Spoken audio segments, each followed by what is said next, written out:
Hello बच्चों, मेरा नाम है मोहित और आपका स्वागत हमारे यूट्यूब चैनल हिस्ट्री चैंपियन में। तो जैसा कि आप जानते हो, आपका जो फोर्थ सेमेस्टर का जो पेपर होता है एमडीसी का, मल्टी डिस्पेंसरी वाला, तो इससे संबंधित जो आपका पेपर होगा ई कॉमर्स का, तो उससे संबंधित आपको पता है जो बाजार के अंदर ना तो सीरीज उपलब्ध है ना क्वेश्चन आंसर बच्चों के पास है।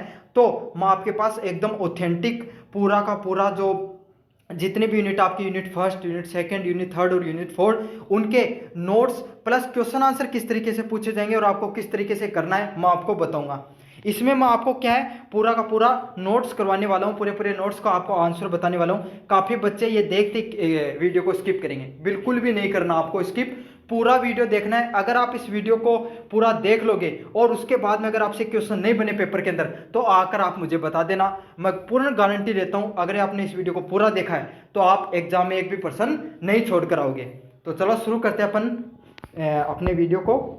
आपका यूनिट फर्स्ट से अपन शुरू करेंगे। एक एक टॉपिक से आपको डिटेल में चीज़ें समझाऊंगा। आपको क्या करना है, बस पेशेंस के साथ आपको पढ़ाई करनी है, पूरा वीडियो देखना है। फिर इसकी जो पीडीएफ है वो टेलीग्राम चैनल पे मिलेगी, वहाँ से जाकर फिर से पढ़ लेना है। आपका कोई भी है एक नंबर काटने वाला नहीं मिलेगा आपका। चलो पहले प्रश्न की बात करें, ई कॉमर्स का परिचय, इंट्रोडक्शन ऑफ ई कॉमर्स। तो ई कॉमर्स होता क्या है? देखो, आप जो इंटरनेट पे, पहली बात तो ई का अर्थ समझाता हूँ। ई का अर्थ क्या होता है? इलेक्ट्रॉनिक। कॉमर्स का अर्थ क्या होता है? जो अपन लेन देन करते हैं ना चीज़ों का, उसे कॉमर्स कहा जाता है। तो जो आप इंटरनेट पे चीज़ों को खरीदते हो और जो कुछ लोग बेचते हैं, उसी को क्या कहा जाता है? ई कॉमर्स के नाम से जाना जाता है। और ये सब चीज़ें किसके माध्यम से होनी चाहिए? इंटरनेट के माध्यम से जुड़ी होनी चाहिए। समझ में आ गया आपको? जैसे कि आप अमेजोन और फ्लिपकार्ट से आपने क्या आपकी सीरीज मंगाई राजस्थान के इतिहास की, समझ में आ गया? या फिर आपने राजस्थान के इतिहास की कोई बुक मंगाई कोई भी टीचर की, तो आपने क्या क्या ई कॉमर्स वेबसाइट के माध्यम से क्या किया है? आपने लेन देन किया है। अब ई कॉमर्स जो वेबसाइट होती हैं उनका उनका जो क्या होता है, एग्जाम्पल बताऊँ आपको, अमेजोन हो गया, समझ में आ गया आपको? फ्लिपकार्ट हो गया, मीशो हो गया, समझ में आ गया? तो ये सब बड़ी बड़ी क्या है, ई कॉमर्स, अलीबाबा हो गया, ये सब एग्जांपल होते हैं ई कॉमर्स की। तो आपको क्या करना है, पहले बात अच्छे से जो मैंने आपको उदाहरण समझाया है, ई कॉमर्स का अर्थ ये होता है कि इंटरनेट के माध्यम से आप वस्तुओं को खरीद फरोख्त करते हो, उसी को क्या कहा जाता है? ई कॉमर्स के नाम से जाना जाता है। अब ई कॉमर्स का क्या क्या क्षेत्र होता है, मतलब भाई ई कॉमर्स का के कार्य हुए हैं, इसको देखेंगे। पहला है खुदरा बिक्री, रिटेलिंग, मतलब जै थे के करो तन चाहिए एक किताब, समझ में आ गई? तो थे मंगा ली, तो एक किताब जो खरीद रहे हो उनके कही जाए रिटेलिंग का नाम जाने जाए, मतलब छोटी मोटी चीज कोई एक आध चीज मंगा ली और रिटेलिंग का नाम से जाने जावा है। समझ में आ गया? तो आपको पहला तो ये शब्द याद कर लेना है रिटेलिंग का। अगला शब्द है थोक विक्रेता। तो भाई थे के करो थारी एक कोचिंग है और सारा टाबरन एक साथ किताब बांटना चाहो हो, तो क्या करो बेड़ा करके थे को 500-600 किताब एक साथ मंगा ली, तो बा क्या होगी? होल सेलिंग के एग्जाम्पल के रूप में आएगी। समझ में आ गया आपको? तो पहला रिटेलिंग का काम होता है, दूसरा क्या होता है? थोक व्यापार का काम होता है।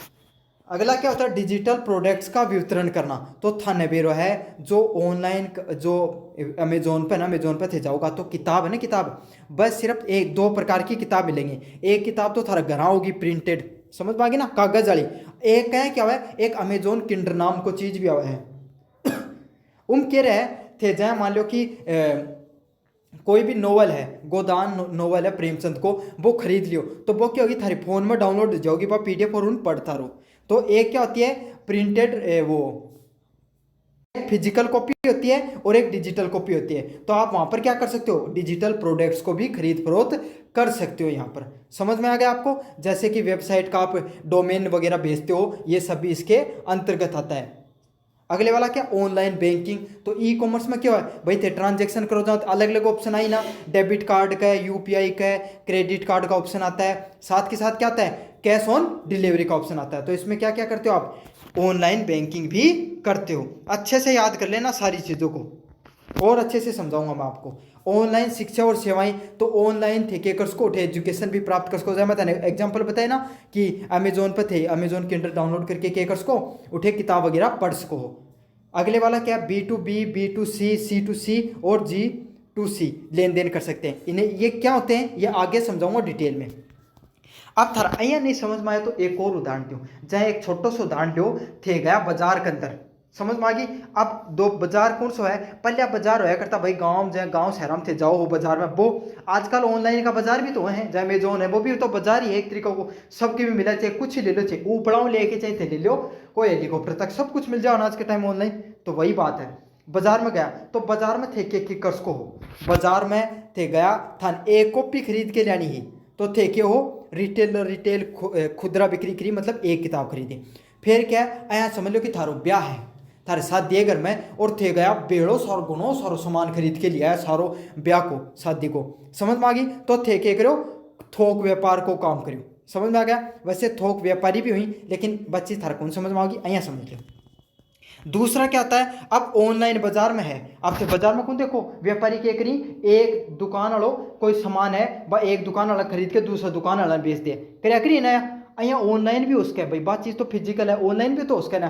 थे कोई चीज़ खरीदी, जय मान ली मैं कोई अमेजोन पर चीज़ खरीदी और मेरी खुद की वेबसाइट पर जाके लिस्टिंग कर दी, और कोई आदमी खरीद ली उस चीज़ ने, समझ में आ गई। तो आप क्या कर सकते हो, उसे डिजिटल प्रोडक्ट का भी वितरण कर सकते हो। अच्छा, अब थे कोई चीज़ खरीदोगा तो पैसा तो लगेगा ना, तो आप मान लिया डिजिटल कैश को यूज करा, और भैया अगर ऑनलाइन चीज़ करें तो ऑनलाइन बैंकिंग का यूज करेंगे। तो अच्छे से आपको सारा क्षेत्र याद हो गया ना। मैं कोशिश करता हूँ आपको रियल एग्जांपल देकर अच्छे से चीज़ों को समझ में आ जाए, क्योंकि काफ़ी बच्चे होते हैं वो नॉन टेक्निकल बैकग्राउंड से होते हैं, उनको इतनी चीज़ों की समझ नहीं होती, उनको भी चीज़ें समझ में आ जाए। अगले वाला क्या है, ई कॉमर्स आधारित गतिविधि। तो ई कॉमर्स में थे के गतिविधि कर सको, पहलो है ऑनलाइन विज्ञापन। पहला क्या उदाहरण आता है, पहला उदाहरण है ऑनलाइन विज्ञापन। तो देखो कदे भी दीपावली आओ, होली आओ, रक्षाबंधन आओ, हमेशा क्या होगी, big Amazon sale, big Flipkart sale, big Meesho sale चलिया करी ना, तो वो क्या हुआ, विज्ञापन के अलावा है। तो ई कॉमर्स पर क्या कर सको थे, विज्ञापन कर सको। अगले वाली क्या है, ग्राहक की सेवा। तो ग्राहक की सेवा भाई, कोई कस्टमर ने थे कोई भी चीज़ बेच तो थे, कोई भी अमेजोन या फ्लिपकार्ट पर चीज़ खरीदो तो सब पहले क्या देखोगा कि भाई पहले की रेटिंग देखो कितनी है, और नीचे कमेंट देखो अगला क्या कमेंट कर रखा है, देखो ना फीडबैक और रेटिंग देखते हो ना आप हमेशा, तो उसी को क्या कहा जाता है, ग्राहक सेवा के नाम से जाना जाता है। इससे क्या होता है, जो प्रोडक्ट बेचता है उसको पता चल रहा है कि अपनी क्वालिटी में कहाँ कमी है, अपने को क्या सुधार करना चाहिए, इन सब चीज़ों का पता चल जाता है। अगले वाला क्या, डिजिटल भुगतान भी करते हो। तो आपको पता, वो तो मैंने बता दिया था भाई, अमेजोन फ्लिपकार्ट से शायद ही आप में से कोई ऐसा होगा जिसने कभी कोई चीज़ खरीदी नहीं होगी, तो वहाँ पे क्रेडिट कार्ड का ऑप्शन होता है, यूपीआई का ऑप्शन होता है, डेबिट कार्ड का, नेट बैंकिंग का ऑप्शन होता है, तो वहाँ पर क्या होता है, डिजिटल भुगतान का भी ऑप्शन होते हैं। अगले वाला क्या, ऑर्डर प्रोसेसिंग। तो आपको पता है अमेजोन फ्लिपकार्ट पे आप करते हो तो पहले क्या दिखाओगे, यो ऑर्डर है ना, वो अगर आज करियो थे ऑर्डर तो 5 दिन बाद में क्या होगा, वो डिलीवर हो जाओगे। तो ये बीच में था दिखाओ कि आज वो था लगाऊँ 10 किलोमीटर जठियों डिलीवर हो, 10 किलोमीटर आगे चल गो, फिर दिखाओ 50 किलोमीटर और आगे चल गो, अब तो थाले घर आके नहीं पूछ गो लेकिन काल तक आओगे, ऐसे दिखाता ना आपको, बस यही है। तो इसे क्या कहा जाता है, ऑर्डर प्रोसेसिंग के नाम से जाना जाता है। अगले वाला प्रश्न है, उत्पाद की डिलीवरी और लॉजिस्टिक रे सॉरी। तो आपको पता है लॉजिस्टिक क्या होता है, लॉजिस्टिक होता है जो चीज़ थे मंगाई है ना, जब थे मंगाई किताब तो बात लॉजिस्टिक हो है, कोई उत्पाद जी के अंदर घर क्या होना लॉजिस्टिक बोले जा है। और डिलीवरी क्या है भाई, जो चीज़ था पकड़ाई जा रही है, जो डिलीवरी बॉय के द्वारा बात डिलीवरी करा। तो सारी चीज़ें समझ में आ गई ना था। अब ऐसी चीज़ें मैं एकदम था थारी भाषा भी समझा दी है, टेक्निकल भाषा भी समझा दी है। तो अब प्रश्न आवे तो जरूर से करे हो, प्रश्न क्या होगा, ई कॉमर्स आधारित गतिविधियों के बारे में विस्तृत रूप से बताइए। तो सारी चीज हम विस्तृत रूप से बता देनी है। अगले वाला क्या है, ई कॉमर्स के तकनीकी घटक, technical component of e commerce. तो ई कॉमर्स का तकनीकी घटक क्या वही, पहलो क्या होगा, इंटरनेट और वेबसाइट। तो आपको पता है भाई ई कॉमर्स है, समझ में आ गया आपको। तो ई का अर्थ इलेक्ट्रॉनिक और ई का अर्थ क्या होगा, इंटरनेट। तो सबसे पहले क्या होगा, इंटरनेट और वेबसाइट से तो जुड़े ही रहो, इतनी बात तो थारे भी समझ में आए। दूसरी बात क्या है, वेब सर्वर और डेटाबेस। तो ये जो आपका है, ये जो थे जाके थे तो टक दे खरीद लियो कोई चीज़ अमेजोन फ्लिपकार्ट पर, लेकिन वो सारा डाटा है जो वेबसाइट का डाटा है वो सब कहाँ पर स्टोर होता है, वेब सर्वर और डेटाबेस पर स्टोर होता है। जैसे आपका घर होता है ना, वहाँ पर चीज़ें कहाँ पर रखते हो आप, कहाँ पर रखते हो, गोदाम के अंदर। ऐसे ही ऑनलाइन की जितनी भी चीज़ें हैं ना, वेबसाइट वगैरह खोल रहे हो आप, यूट्यूब पर वीडियो पड़े हुए हैं, इनके भी बड़े बड़े स्टोर होते हैं, ऐसे पूरे गांव के गांव खरीद के रखते हैं, और वहाँ पर सर्वर होते हैं। उन्हें क्या बोला जाता है, वेब सर्वर के नाम से और डेटाबेस के नाम से जाना जाता है। समझ में आ गया ना। ऐसा नहीं है कि कोई हवा में चल रही है सारी चीज़ें, नहीं, इनको भी स्टोर करने के लिए, जैसे आपके कंप्यूटर में हार्ड डिस्क रहती है ना, जहाँ थारा फोन में रैम और रोम है, यहाँ बड़े बड़े सेंटर होते हैं, वहाँ पर जो हाई लेवल की चिप लगी होती है, उनमें ये सब डाटा वो स्टोर होकर रखता है। समझ में आ गया। उसको किस नाम से जाना जाता है, वेब सर्वर डेटाबेस के नाम से जाना जाता है। अगले वाला पॉइंट क्या, साइबर सिक्योरिटी। तो थाने बेरो भाई इंटरनेट पर कोई भी चीज़ चलो, साइबर सिक्योरिटी जरूरी हुआ है। अगले वाला क्या है, इलेक्ट्रॉनिक पेमेंट सिस्टम। तो इलेक्ट्रॉनिक पेमेंट सिस्टम भी इसके अंदर होता है। इलेक्ट्रॉनिक पेमेंट वो वही बात है, यूपीआई, वो नेट बैंकिंग हो गया, ये सब इसके ऑप्शन होते हैं। मोबाइल एप्लीकेशन, तो आपको पता है अमेजोन हो गया, मिस हो गया, किसी का भी हो गया, तो इसमें मोबाइल एप्लीकेशन होते हैं ना सभी के, अपने वेब भी होते हैं, वेबसाइट पे भी कर सकते हो आप, और ऐप पर भी करते हो। तो आप तो 90% बच्चे हैं जिसने अमेजोन या फ्लिपकार्ट से कोई चीज़ खरीदी है, तो वो कहाँ से खरीदी है, वो एप्लीकेशन से ही खरीदी होगी, ऐप से ही खरीदी होगी। तो समझ में आ गया आपको सारी चीज़ें अच्छे से। अगले के वाला क्या है, ई कॉमर्स एप्लीकेशन। तो ई कॉमर्स की जो एप्लीकेशन होते हैं, ऐप होता है भाई, उनका क्या क्या कार्य होता है, अपने को ये बताना है। तो उनका क्या कार्य होता है, ऑनलाइन शॉपिंग। तो भाई आया तो आज को नहीं थे अमेजोन पर खरीद के, और क्या देख आप क्या करने लगे, वहाँ पर वीडियो गेम खेलने लगे, ऐसा तो होगा नहीं। हाँ, मैं मूवी वाला एग्जाम्पल देते जब, तो आप तो कहते थे सर अमेजोन का सब्सक्रिप्शन भी होता है, लेकिन ऐसा नहीं है। आप वहाँ पर ऑनलाइन शॉपिंग के लिए जाओगे, साथ के साथ नेट बैंकिंग का भी यूज करते हो। आपको पता है ना, अमेजोन का तो वो भी चलता है, यूपीआई भी चलता है, ई टिकट बुकिंग, और काफ़ी ई टिकट वगैरह भी बुक कर सकते हो। ऑनलाइन एजुकेशन, डिजिटल मार्केटिंग, वो सब चीज़ें आप इन ऐप पर कर सकते हो। डिजिटल मार्केटिंग क्या होती है, जो भी चीज़ आप खरीद फरोख्त कर रहे हो उसी को क्या कहा जाता है, डिजिटल मार्केटिंग के नाम से जाना जाता है। तो अब तक आपको ये तो पता चल गया होगा कि अगर ई कॉमर्स का कोई पर्सन आए, उसमें 3-4 चीज़ें कॉमन है, net banking, online shopping, digital marketing. समझ में आ गए नई चीज़ें, तो याद कर लो और शब्दन और डंगू लिखे। अगले वाला क्या है, ई कॉमर्स का ढांचा, फ्रेम ऑफ ई कॉमर्स। तो ई कॉमर्स का क्या ढांचा होता है भाई, ई कॉमर्स है ये जो चलता है, मान लो कोई भी थारी कॉलेज है, तो कॉलेज के अंदर क्या होता है भाई, लैब होती हैं, क्लासेज होती हैं, प्रिंसिपल रूम होता है, स्टोर रूम होता है, ऐसे होता है ना, हर जगह का भाई कोई एक ढांचा होता है। तो ये ऑनलाइन वेबसाइट है, ऐप है, ये कैसे चलती हैं इसके बारे में आपको बताना है। तो इसमें पहला क्या होगा, ग्राहक इंटरफेस। तो इनमें क्या क्या होता है, पहली चीज़ होती है वेबसाइट या ऐप पर चलती हैं ये सारी की सारी ई कॉमर्स की जितनी भी चीज़ें होती हैं, ये किस पे चलती हैं, ऐप या वेबसाइट पर चलती हैं। तो आपने कभी भी अमेजोन या फ्लिपकार्ट से कोई भी चीज़ खरीदी होगी, वो किस पे खरीदी होगी, क्या तो ऐप से खरीदी होगी या वेबसाइट से खरीदी होगी। समझ में आ गया आपको। अगले वाला क्या, बैक एंड सिस्टम। तो भाई बैक एंड में भाई थे तो चीज़ क्लिक कर ली, खरीद ली, लेकिन पीछे भी तो कोई प्रोसेस हो ना। कोई आदमी भाई वो उकन जय मान ले थे, कोई चीज़ खरीदी, बार रामलाल की दुकान आ रही है, तो रामलाल का मैसेज आगो ना कि रामलाल जी जहाँ एक किताब को ऑर्डर आया है वो बुक करके भेजो, आ जाओ है ना। तो ये पीछे जो सिस्टम काम करता है उसे क्या कहा जाता है, बैक एंड सिस्टम के नाम से जाना जाता है, जो किस पे कार्य करता है, आपके डाटा सेंटर व ईआरपी पर कार्य करता है। तो ये दोनों नाम याद रखना है। अगले वाला क्या है, लॉजिस्टिक और सप्लाई चेन। तो लॉजिस्टिक क्या होगा, मैं बताया रामलाल जी क्या करेंगे, पहले भाई किताब ने पैक करेंगे, बोतल बाटल लगा के सारी चीज़ लगा के एकदम पैक करके देंगे अमेजोन के कार्ट के अंदर।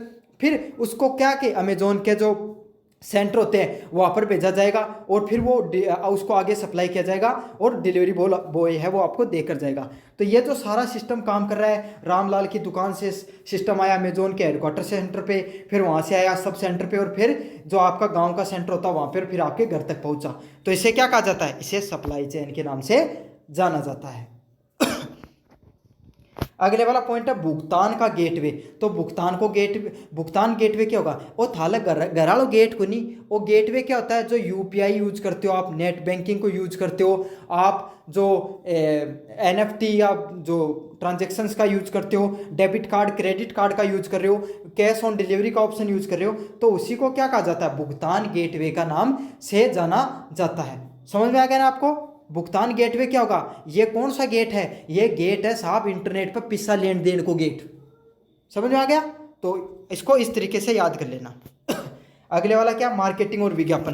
तो किस पे काम करेगा भाई, बिना मार्केटिंग का तो कोई धंधो चलेगा नहीं, मार्केटिंग जरूरी होती है ना। जैसे कि आपको समझाया, रामलाल की दुकान एक तो ऑनलाइन पे है और दूसरी की है भैया दुकान है, तो वो क्या बड़ो से बोर्ड लगा के रखना, रामलाल की स्टेशनरी की दुकान। तो वही है, मार्केटिंग और विज्ञापन करना भी किसी को बिजनेस को चलाने के लिए जरूरी होता है। तो ये सब भी उसके ढांचे के अंदर आएगा। तो ये सारे की सारी चीजें आपको अच्छे से याद कर लेनी है। अगले वाला है आपूर्ति श्रृंखला प्रबंधन, supply chain management.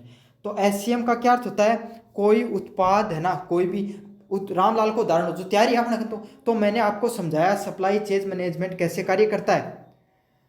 Supply chain management क्या काम किया, रामलाल ने क्या किया, अब रामलाल के पास किताबों की दुकान है और उसने अमेजोन पर लिस्टिंग कर रखी है, समझ आया। तो रामलाल है, उसके पास क्या किताबों का स्टॉक पड़ा हुआ है। उसके पास मैसेज है अमेजोन की तरफ से कि आपको एक बुक है वो पैक करके देनी है, ठीक है। तो रामलाल के पास अमेजोन का मैसेज आया, रामलाल को कहा कि सुबह 9 बजे तक पैक हो जानी चाहिए। रामलाल रात ना लागे और कर दी पैक किताबन करके, और सुबह क्या हुआ, एक ट्रांसपोर्ट का अमेजोन का ट्रांसपोर्ट का ट्रक आया, उस ट्रांसपोर्ट के ट्रक को दे दिया। समझ में आ गया। वो कहाँ पर लेके गया उसको, हेडक्वार्टर सेंटर है अमेजोन का, आपको मान लो जयपुर के अंदर, वहां पर लेकर गया। समझ में आ गया। किताब भी बड़ी दूरों आ रही है। फिर वो क्या, आपका जो डिस्ट्रिक्ट है, दौसा, करौली, भरतपुर, सीकर, जठेसा भी थे, देख रहे हो, वहां पर आया। समझ में आ गया। और वहां से आपके गांव के पास आया ट्रांसपोर्ट होकर, और लास्ट में उसको एक व्यक्ति है वो आपको देकर गया, जिसे अपन डिलीवरी बॉय के नाम से जानते हैं। तो रामलाल ने जो पैक किया उसको स्टॉक के नाम से जानते हैं। जो सारी प्रोसेस के अंदर जो ये चीज ट्रांसपोर्ट हो रही है उसको किस नाम से जानते हैं, डिलीवरी के नाम से जानते हैं, और सॉरी ट्रांसपोर्ट के नाम से जानते हैं, और लास्ट में जो आपको चीज आपके हाथ में आ गई उसे क्या जानते हैं, डिलीवरी के नाम से जानते हैं। तो समान उत्पाद के निर्माण से लेकर ग्राहक के हाथ तक पहुंचने तक जो प्रक्रिया होती है, उसी के जो कुशल संचालन होता है, उसी को किस नाम से जाना जाता है, सप्लाई चेन मैनेजमेंट के नाम से जाना जाता है। अब आप एक बात बताओ मुझे, सप्लाई चेन की एक पूरा मैनेजमेंट सिस्टम नहीं होगा तो मान लो रामलाल ने कही कि 9 बजे तक, रामलाल सोचते हैं राम 2 दिन तक ही किताब पैक नहीं करी, तो अगले टाइम में पूछेगी, कौन पूछेगी। साथ के साथ क्या होगो, हेडक्वार्टर निकलने में 2-2 3-3 दिन लाग रहे हैं, तो कौन है उसका ना। तो इसीलिए जो ये सिस्टम है वो लागू किया जाता है ऑनलाइन कंपनियों के द्वारा, आपूर्ति श्रृंखला प्रबंधन। अगले वाला पॉइंट है ई कॉमर्स और ई बिजनेस। तो ई कॉमर्स केवल ऑनलाइन खरीद बिक्री पर केंद्रित होता है। अच्छा, ये आपको समझा दिया मैंने। ई बिजनेस क्या होता है, व्यापार की सभी डिजिटल गतिविधियां जैसे अकाउंटिंग, सप्लाई चेन, मार्केटिंग आदि। तो अगर कोई भी ई कॉमर्स के होगो मैं आपको अच्छे से समझाऊंगा। पहला एग्जांपल क्या, ई कॉमर्स क्या होगा, ई कॉमर्स पर जाए अमेजोन पे आपने क्या किया, अमेजोन पे आपने किताब को खरीदा, तो खरीद फरोख्त का कार्य सिर्फ इंटरनेट के माध्यम से हो, बाकी सारी चीजें ऑफलाइन तरीके से चले, तो उसे क्या कहा जाता है, ई कॉमर्स के नाम से जाना जाता है। अब ई बिजनेस क्या होगा, ई बिजनेस होगा, मान लो मैंने ये जो मैं आपको पढ़ा रहा हूँ और मैंने ये पीडीएफ है ये मेरी वेबसाइट पे डाल दी universitychampion.com पर, और मैंने आपको कहा कि आप इस पीडीएफ के 10 रुपये देना, सॉरी 20 रुपये देना, और आप पीडीएफ पढ़ लेना। तो क्या होगा, आप गए वहां से पीडीएफ को डाउनलोड किया, 20 रुपये मुझे भेज दिया आपने, और क्या हुआ, आपने पढ़कर खुश हो गए, आपका पेपर देखे, आपका बहुत अच्छा पेपर हुआ। तो ये जो सारा का सारा सिस्टम वो कैसे काम कर रहा है, ऑनलाइन तरीके से कार्य कर रहा है। तो ये क्या कहलाएगा, ई बिजनेस के अंतर्गत आएगा, जिसमें सारी गतिविधियां अकाउंटिंग, सप्लाई चेन मार्केटिंग आदि सारी की सारी चीजें किस पर कार्य करती हैं, ऑनलाइन तरीके से कार्य करती हैं, उसी को ई बिजनेस के नाम से जाना जाता है। अगले वाला एम कॉमर्स। एम कॉमर्स क्या होता है, मोबाइल उपकरण जैसे स्मार्टफोन आदि ई कॉमर्स गतिविधियों का जो अंजाम देते हैं। तो एम कॉम क्या होता है, एम कॉम होता है मोबाइल कॉमर्स, मतलब मोबाइल पे आपने कोई भी मोबाइल फ़ोन पे ऐप पे आपने खरीदारी की, बैंकिंग की जो सारी चीज़ें आप मोबाइल पर ही तो करते हो, तो इस पूरी प्रोसेस को क्या कहा जाता है, एम कॉमर्स के नाम से जाना जाता है, फुल फॉर्म होती है मोबाइल कॉमर्स। अगले वाला क्या है, शुद्ध ऑनलाइन नवाब बिक्री and click website, pure online and bricks and click website. तो प्योर ऑनलाइन क्या होता है, प्योर ऑनलाइन है ऐसे व्यवसाय जो सिर्फ इंटरनेट पर ही डिपेंड करते हैं, जैसे अमेजोन हो गया, फ्लिपकार्ट हो गया, ये सब क्या इस पर डिपेंड करते हैं, ज़्यादातर ये डिपेंड करते हैं ऑनलाइन सिस्टम पर ही। तो इसे क्या कहा जाता है, प्योर ऑनलाइन के नाम से जाना जाता है।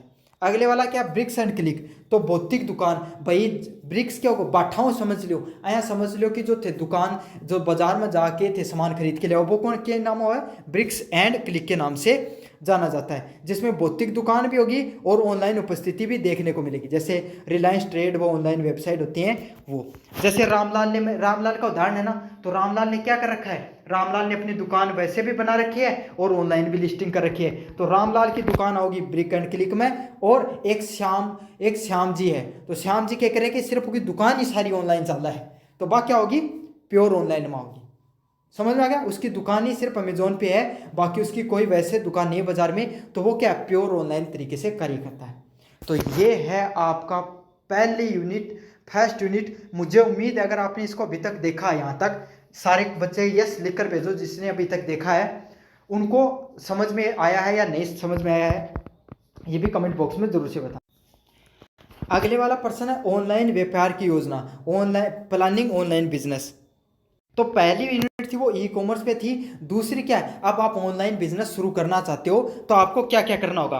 तो आपको पता है कोई भी बिजनेस, अगर कोई भी आप है बिजनेस या व्यापार को शुरू करना चाहते हो तो आपके पास क्या होनी चाहिए, एक योजना होनी बहुत जरूरी होती है। अब योजना क्यों होनी चाहिए, समझ लो रामलाल को उदाहरण हो जो त्यार, रामलाल क्या करना चाहिए, एक स्टेशनरी की दुकान खोलना चाहे, ऑनलाइन हो चाहे ऑफलाइन हो, दोनों में सेम ही चीज़ चलती है व्यापार में। तो उसको क्या क्या करेगा, सबसे पहले तो वो क्या करेगा, अपना उद्देश्य बनाओगे, पहले तो वो सोचोगे कि अपना दुकान खोलनी है। सबसे पहले कोई भी व्यक्ति क्या करता है, अपना उद्देश्य तैयार करता है।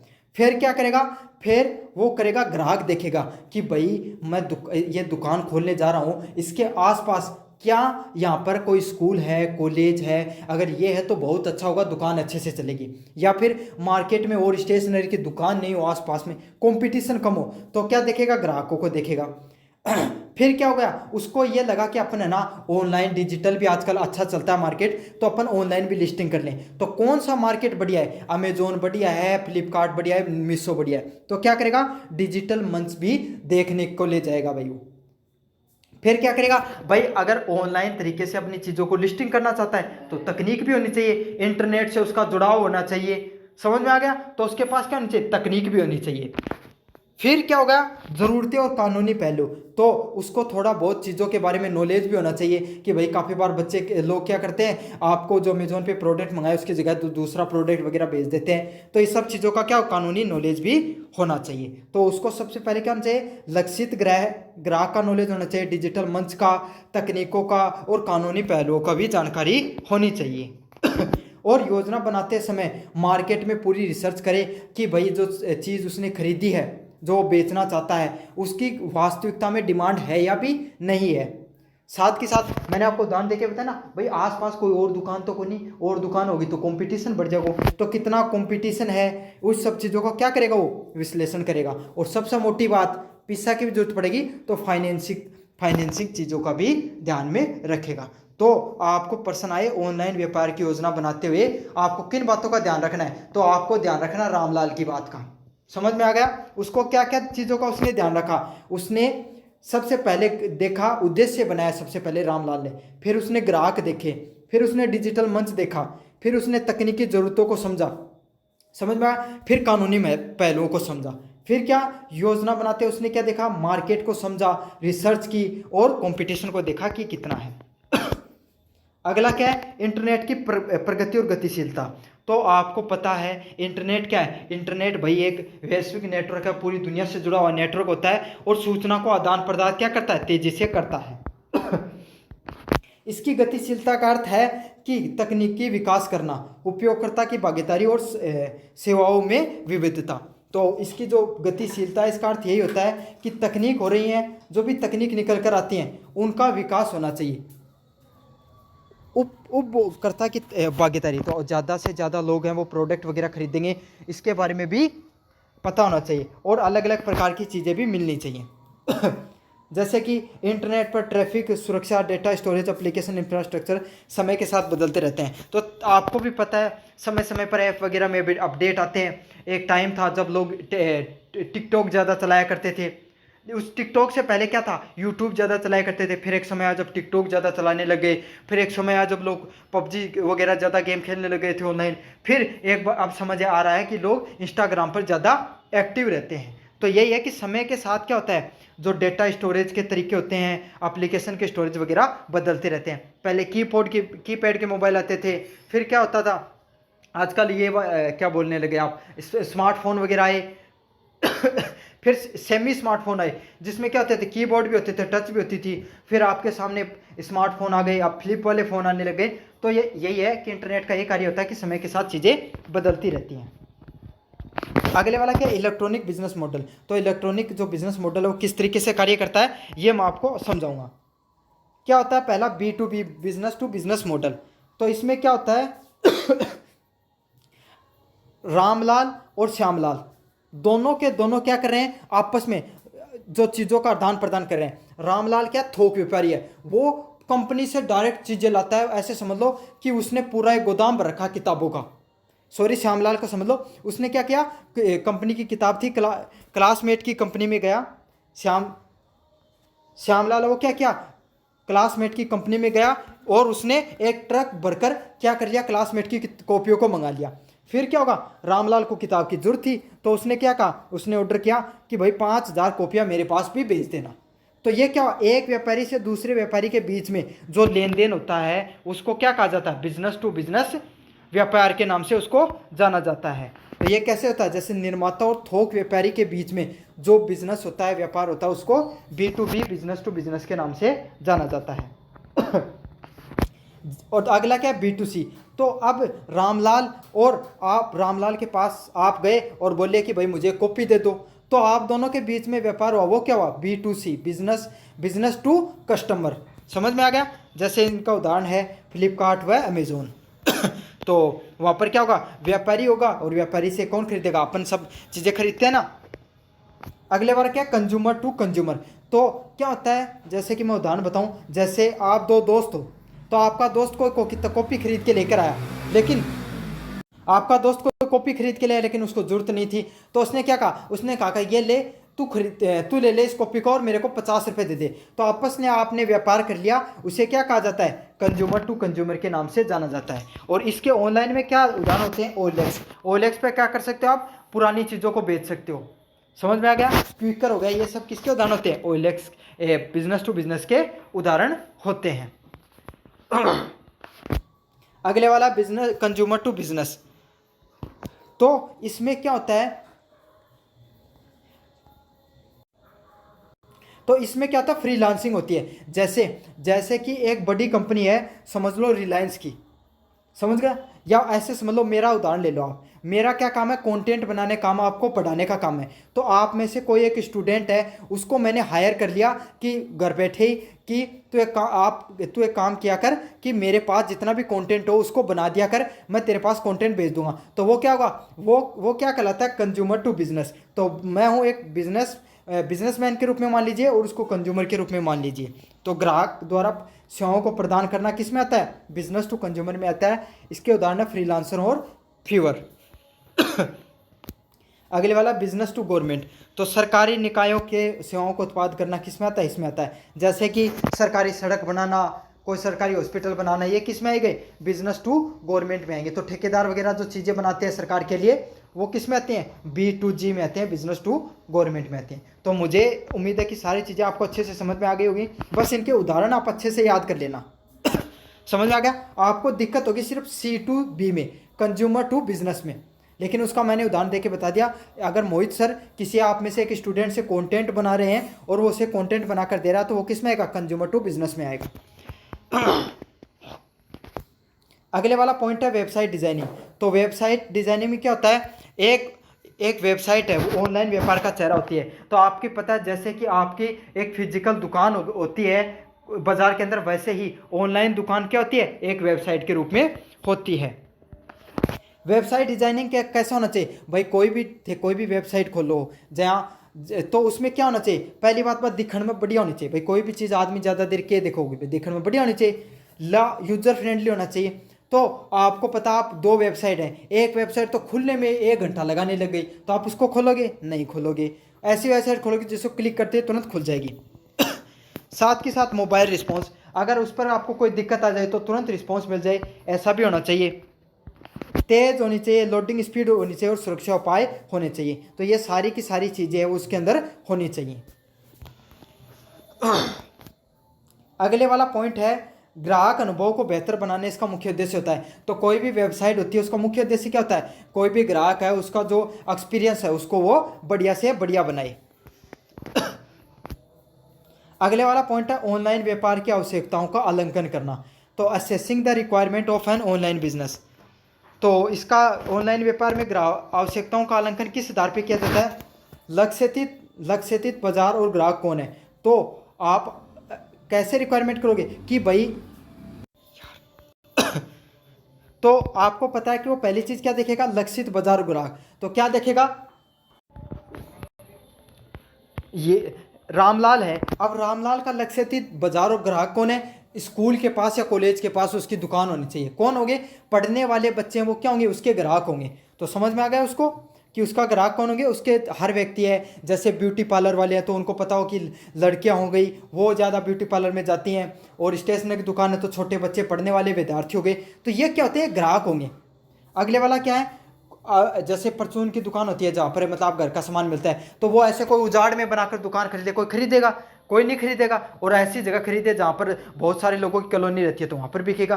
तो यही होता है कि ग्राहक कौन है, बाजार उसको कहाँ पर बनाना है, इस चीज़ का ध्यान में रखना होता है। अगले वाला कौन सा है कि भाई उसको क्या क्या पदार्थ बेचना है, क्या उत्पाद बेचना है। तो रामलाल क्या क्या भाई स्टेशनरी की दुकान है तो वो कॉपी बेचेगा, पेन भी बेच सकता है, साथ के साथ किताबें भी बेच सकता है, कंपटीशन की भी बेच सकता है, स्कूल वालों की भी बेच सकता है, कॉलेज वालों की भी बेच सकता है। तो यही है, साथ के साथ एक फोटोकॉपी की भी दुकान रख ले वो। समझ में आ गया। तो इन सब चीज़ों को भाई उसको कौन सी उत्पाद व सेवाओं को प्रदान की जाएंगी। अगले वाला क्या है, आवश्यक तकनीकी प्लेटफॉर्म क्या होंगे। तो उसके पास क्या क्या प्लेटफॉर्म हो गए, वेबसाइट हो गई, मोबाइल ऐप वगैरह है, वो सब चीज़ें होनी चाहिए। तो अगर मान लो कि वो ऑनलाइन चीज़ों को लिस्टिंग करना चाहता है, ई कॉमर्स से संबंधित है, तो वो क्या करेगा, उसको अगर ऑनलाइन चीज़ों को लिस्टिंग करना चाहता है तो उसके पास ऐप भी होना चाहिए, वेबसाइट भी होनी चाहिए। अगले वाला क्या, भुगतान, डिलीवरी और ग्राहक सेवा की व्यवस्था होनी चाहिए। तो वो आप ऑनलाइन करेगा तो भाई उसके पास क्या होना चाहिए, यूपीआई का ऑप्शन भी होना चाहिए। आपको पता कोई भी प्रोडक्ट है फ्लिपकार्ट अमेजोन पे खरीदते हो तो जिस पे कैश ऑन डिलीवरी का ऑप्शन होता है तो ग्राहक क्या करते हैं, उसको खरीदने को ज़्यादा प्रीफर करते हैं। तो यही है, उसको भुगतान व डिलीवरी ग्राहक सेवा की व्यवस्था भी उसके पास होनी चाहिए। अगले वाला क्या है, डेटा की सुरक्षा रखना और कानूनी जिम्मेदारी को भी पता होना चाहिए। भाई ऐसे नहीं कि उसकी क्या हो गए, उसने जो कोई ऐसा प्रोडक्ट बनाया जो किसी के पास नहीं है और लोग उसके चोरी करने लग जाएं, तो क्या हो गया, ऐसी चीज़ों की उसको कानूनी जिम्मेदारी भी पता होनी चाहिए। 6 नंबर प्रश्न है, सिस्टम का डिजाइन, विकास और परियोजना।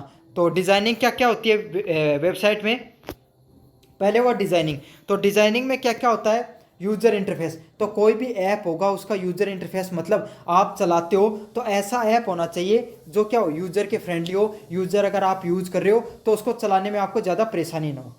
अगला क्या, navigation structure, data flow, website layout बनाना। तो क्या होगा, नेविगेशन स्ट्रक्चर मतलब आप कोई भी वेबसाइट बना रहे हो उसमें आपको ये पता चले कि आपके ग्राहक कहाँ कहाँ से हैं।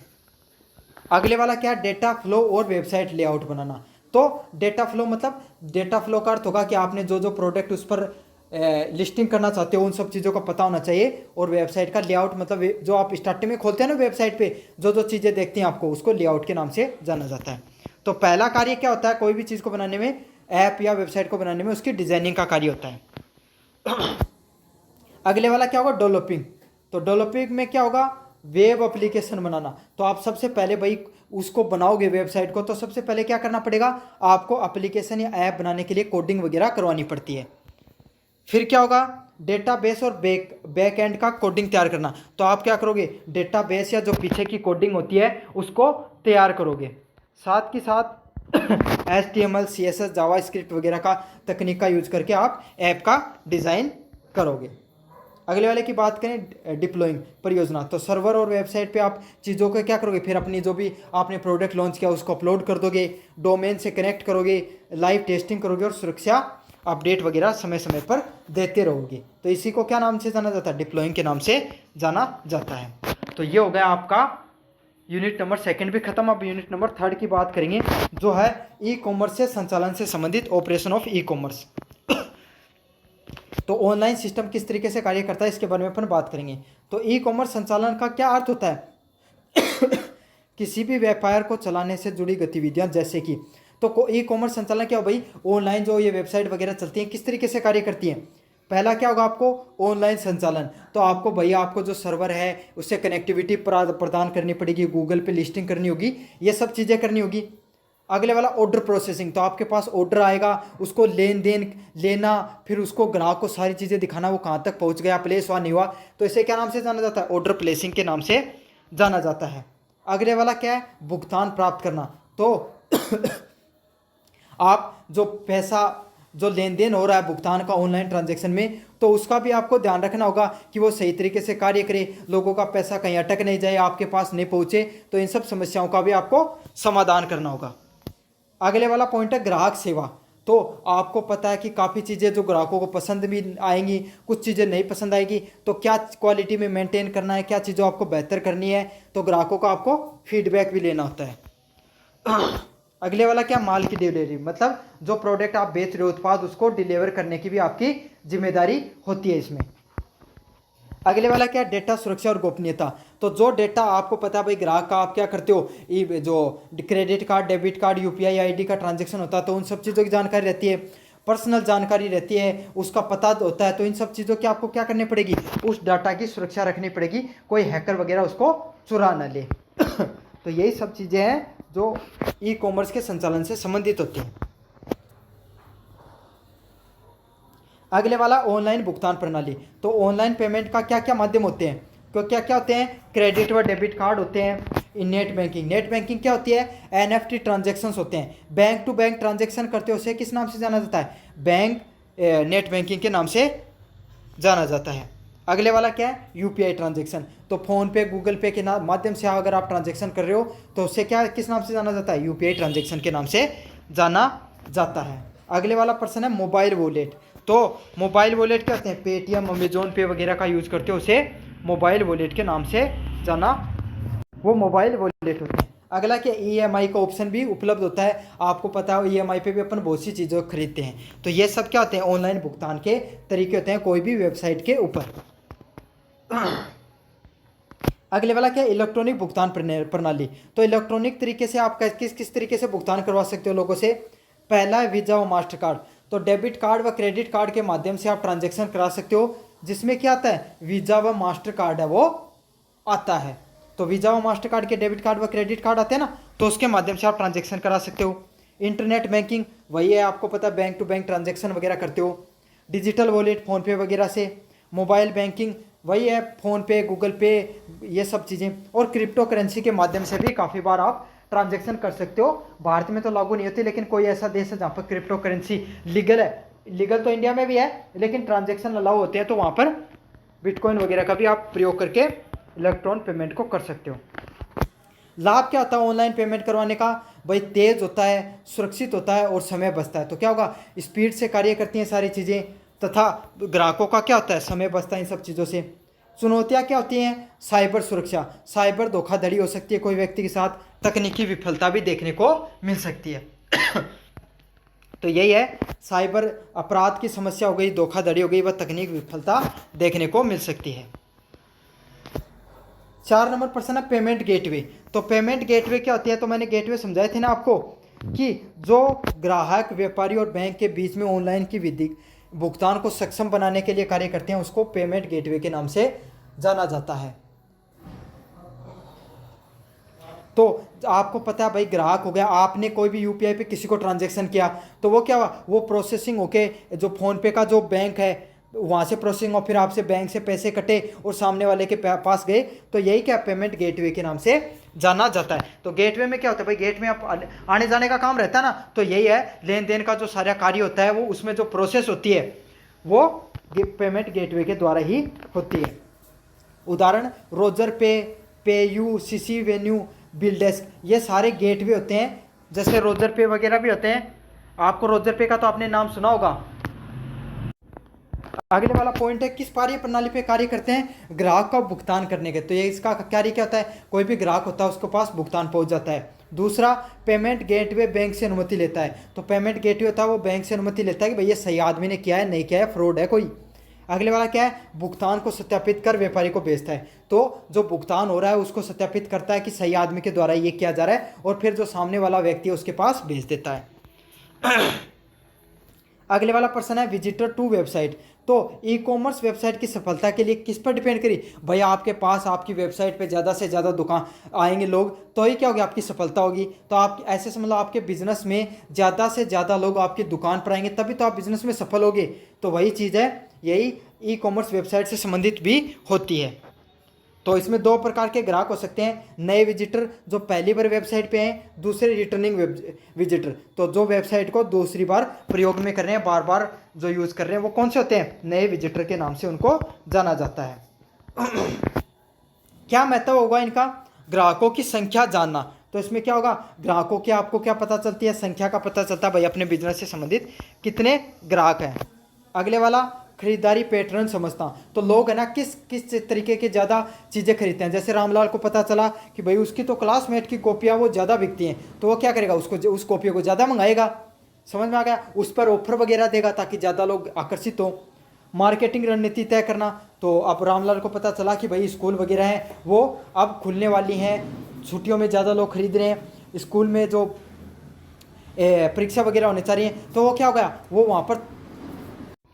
अगले वाले पॉइंट की बात करें, वेबसाइट प्रचार के टूल। तो वेबसाइट के प्रचार के टूल क्या क्या होते हैं? तो सबसे पहले होता है एसईओ, सर्च इंजन ऑप्टिमाइजेशन। तो इसको ऐसे समझ लो, रामलाल ने की फिजिकल दुकान है तो उसने क्या लगा रखा है? बाहर पोस्टर वगैरह लगा रखा है। साथ के साथ एक दो व्यक्तियों को पर्चा बांटने के लिए भी छोड़ रखा है कि भाई ये दुकान है।